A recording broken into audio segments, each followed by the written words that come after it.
Hello student, आज हम देखेंगे क्लास 12 का फिजिक्स और इसमें हम चैप्टर नंबर 2 देख रहे हैं। और चैप्टर नंबर 2 है हमारा इलेक्ट्रोस्टैटिक पोटेंशियल एंड कैपेसिटेंस। तो इसके अंदर देखेंगे हम electric potential due to a system of charges. मतलब इलेक्ट्रिक पोटेंशियल देखेंगे हम, बहुत सारे हमारे पास चार्जेस होंगे और किसी पॉइंट पर हम सबकी वजह से उस पॉइंट पर हमारा कितना पोटेंशियल होगा वो सब हम देखेंगे। तो चलिए इसको शुरू करते हैं। चलिए देखते हैं। इसमें सपोज करिए यहाँ पर हमारा एक पॉइंट पी है, ये पॉइंट पी है और इसके आसपास हमारे कुछ चार्जेज हैं। सपोज करिए ये है हमारा चार्ज Q1। ये चार्ज कितना है हमारा Q1 और इसकी डिस्टेंस सपोज करिए हमारी ये है R1। और इसी तरह से एक चार्ज है हमारा Q2 और इसकी डिस्टेंस है इस P पॉइंट से सपोज करिए R2। इसी तरह से एक चार्ज है हमारा Q3 और इसकी डिस्टेंस है R3। पी से सभी की डिस्टेंस है ये। और इसी तरह से हमारे पास एक चार्ज है, मतलब चार्ज है टोटल ये सपोज करिए n चार्जेस हैं। n चार्जेस का मतलब ये है कितने भी हो सकते हैं। तो हमने जनरल टर्म ले ली और इसकी जो डिस्टेंस है वो है Rn।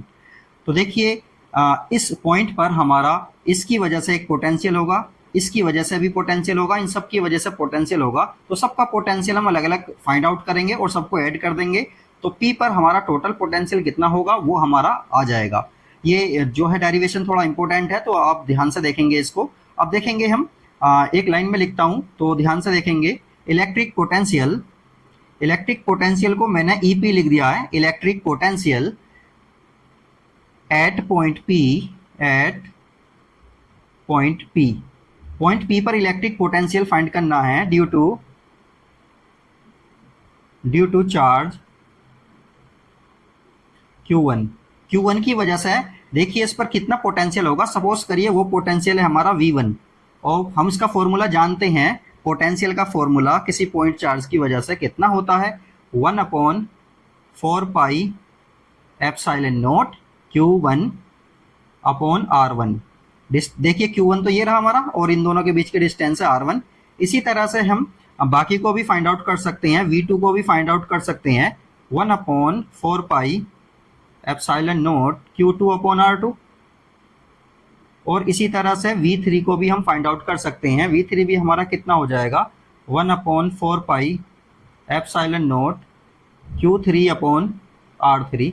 और इसी तरह से फाइनली हमारा Vn, n मतलब जो भी हमारा चार्ज होगा वो उसका कुछ नंबर होगा, मतलब कुछ नंबर हमने जनरल टर्म के लिए ले लिया है। ये कितना होगा, 1/4 pi epsilon not Qn upon Rn।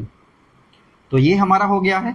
अब देखिए इसके लिए बाद हम क्या करने वाले हैं, टोटल पोटेंशियल इस पॉइंट पर इन सबकी वजह से कितना होगा। सपोज करिए उस पोटेंशियल को हमने बोल दिया है V।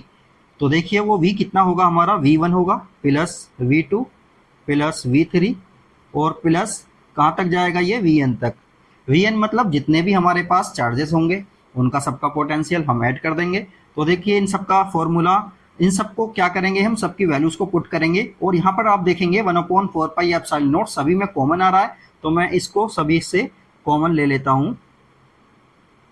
ये मैंने कॉमन ले लिया है और अंदर हमारा बचा Q1 upon R1 plus Q2 upon R2। ये वैल्यूज जो हैं हमारी सबकी आती चली जाएंगी, Q3 अपॉन R3 प्लस, और ये कहाँ तक जाएगा, Qn अपॉन Rn। ये हो गया सभी का। अब देखिए इसको समीशन सिग्मा वाली फॉर्म में लिखना चाहते हैं तो देखिए इसको लिख सकते हैं V equal 1/4 pi epsilon not. और समीशन फॉर्म में कैसे लिखते हैं, ये वाला समीशन वाला सिग्मा वाला जो है वो लिखते हैं हम साइन, और ये हो जाएगा QI अपॉन RI। QI और RI का मतलब क्या है, मतलब I की वैल्यू हमारी चेंज होती चली जाएगी 1 2 3 n तक। इसी तरह से यहाँ पर भी हमारी I की वैल्यू चेंज होती चली जाएगी। और I की वैल्यू कहाँ से कहाँ तक है, इसको लिख लेते हैं 1 से लेके I n तक हमारा जाएगा, क्योंकि n तक जा रहा है। ये हो गया हमारा समीशन वाली फॉर्म। तो इस तरह से हम फाइनली इसको फाइंड आउट कर सकते हैं। और इसको अगर हम वेक्टर फॉर्म में लिखना चाहें तो वेक्टर फॉर्म में भी इसको लिखा जा सकता है, इन वेक्टर फॉर्म।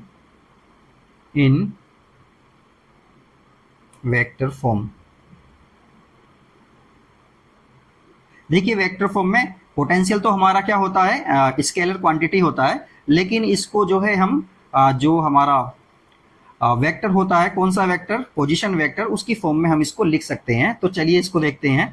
v इक्वल हो जाएगा हमारा 1/4 पाई एप्सिलॉन नॉट, और ये हो जाएगा sigma i equal 1 to n, और इसको लिखेंगे क्यू आई, क्योंकि चार्ज भी हमारा एक स्केलर क्वांटिटी होता है। बस ये जो पोजीशन वेक्टर है इसको हम मोड में लिखेंगे r vector minus r i vector, इस फॉर्म में इसको लिखा जा सकता है, इसी को वेक्टर फॉर्म बोलेंगे। हम जानते हैं पोटेंशियल हमारा एक स्केलर क्वांटिटी होता है। तो देखिए ये हमने आसानी के साथ, बड़ी आसानी के साथ हमने पूरा का पूरा सोल्व कर लिया है। तो आप इसको देखें और बिना देखे, पहले बिना देखे करने की आप कोशिश करें इसको, और फिर आप जो है बार बार इसको रिपीट करेंगे तो आपको अच्छे से समझ आ जाएगा, और बोर्ड के लिए ये बहुत आसानी के साथ हमारा तैयार हो जाएगा। तो वीडियो को देखते रहें, ज़्यादा से ज़्यादा शेयर करें, लाइक करें और कमेंट भी करें। कुछ समझ नहीं आता आप कमेंट कर सकते हैं, और चैनल को सब्सक्राइब भी करें। ओके।